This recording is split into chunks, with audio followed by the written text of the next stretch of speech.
One of the things that I have been very interested in when talking about this upcoming college football season is the September slate. The September slate features Alabama versus Georgia, Texas versus LSU, Oklahoma versus Tennessee, Ohio State versus Oregon, but perhaps the most intriguing of these would be Oregon against North Dakota State. Now, putting aside for a second how, if, when that game gets played, let's assume the Bison will travel to Eugene to take on Mario Cristobal's Pac-12 defending champion Ducks.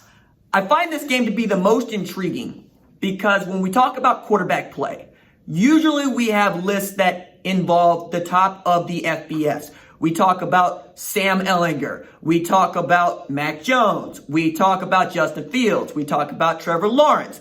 We talk about Sam Howell. We're even giving Spencer Rattler a lot of run because of who he was in high school. Not unlike we gave Spencer Sanders a lot of run because of who he was in high school.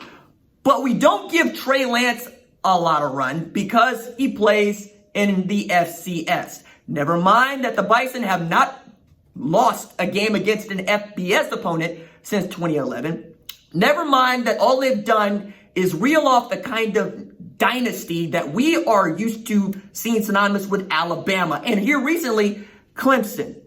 But it's also about the pedigree of that position that he is playing, because Easton Stick was really good, and we understand that. We all know that Carson Wentz ends up being the number 2 pick, and that works out well because when the man is healthy, he's absolutely one of the best quarterbacks in all of all of the NFL, and was one of the best quarterbacks in college football. But in talking about Trey Lance, we're talking about a guy that's had just one 300-yard passing season while rushing for 1,100 yards. And last time I checked, in the NFL, you need to do a little bit more to be able to rush for 1,000 yards. And if your name isn't Mike Vick, you're probably not going to go very far. That said, with the kind of offense that Greg Roman was able to put together around Lamar Jackson, and knowing what Lincoln Riley was able to do with Jalen Hurts last year, I want to see what Trey Lance does against not just Oregon, but one of the best defenses that we're going to see in 2020, with a sophomore at defensive end in Kayvon Thibodeau, who had 9 sacks last year, who was one of the top recruits in the 2019 class, while he's also going to go head up with either Anthony Brown or Tyler Shuck. You're also going to get to see him go against a defense that returns 7 starters.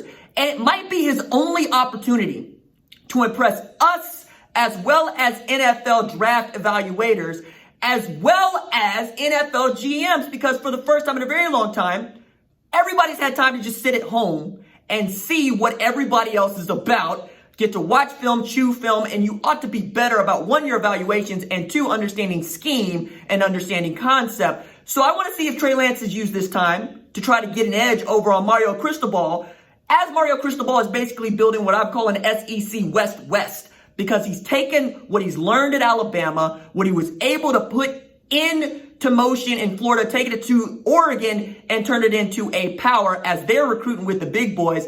He's also going to get an opportunity to really put a clamp down and put a marker down for that college football playoff spot. 1 against North Dakota State, because we would all treat that like a quality win, and 2 against Ohio State in 3 weeks' time. So I don't know who put that schedule together, but number 1, Rob, I'm very happy about it. And 2, Oregon. If you make it through North Dakota State and you make it through Ohio State, you ought to make it through everybody, which means that they should be playing for a national championship. Which also brings it back, right? Could we see the FCS national champion versus the college football playoff national champion in the same year? Might be the first time we ever get to say that. While we're doing this, keep your eye on Trey Lance, keep your eye on what's to come, and if you feel optimistic, try to get there about football.